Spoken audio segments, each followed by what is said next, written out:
Salamat sa mapagpalayang pagmamahal.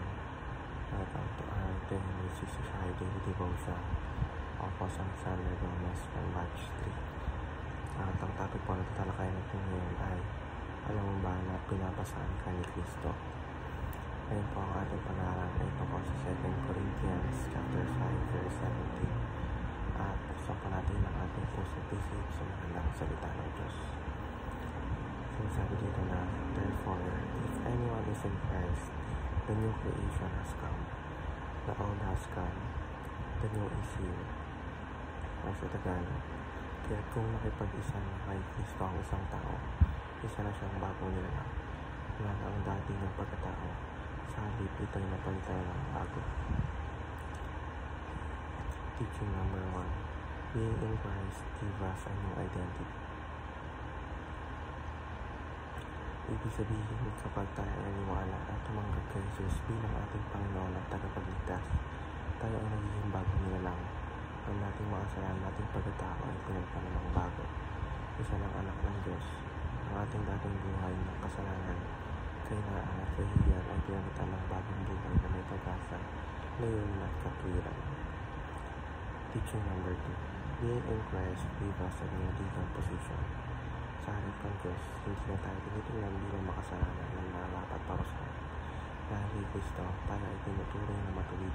Sa ligan ng pananaw ng tao, tayo ay hindi na nakatulang kundi pinanay. At sa sakripisyo ni Jesus sa krus, ibig sabihin may karapatan na tayong lumapit sa Diyos bilang anak at hindi na bilang isang alipin ng kasalanan. Teaching number 3, being in Christ gives us access to all blessings. Dahil tayo ay nakipag-isa kay Kristo, lahat ng espiritual na pagpapaman mula sa langit ay naaabot natin.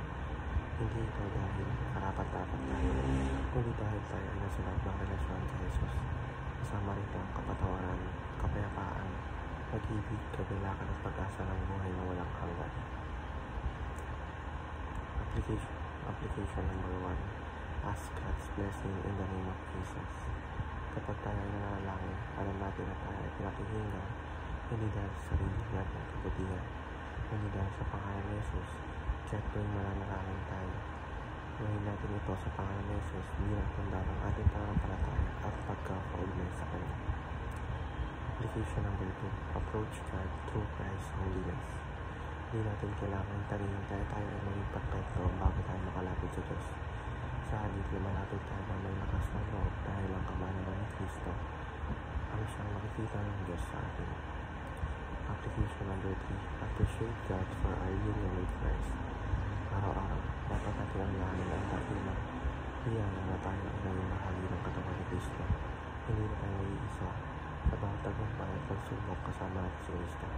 Ang ating bagong buhay ay dahilan upang araw-araw tayo magpuri at magpasalamat sa Diyos. Yun lang po ang aking devotions. Maraming salamat.